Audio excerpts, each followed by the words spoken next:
చెడు పనులను చేయుచు ఉంటే ఒక ఆటగా ఉన్నదట, మూర్ఖపు పనులను చేయుటకే ఆ మూర్ఖులకిష్టమట.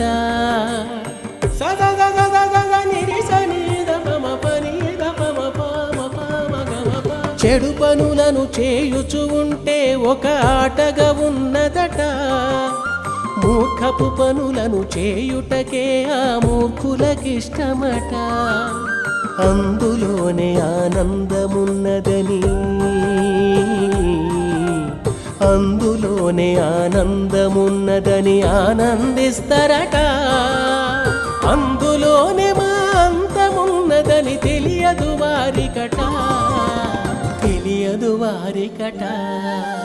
క్షణములోనే మరణించే మనిషికి ఎందుకంత కోపం, ఆ క్షణములోనే నీవు మరణిస్తే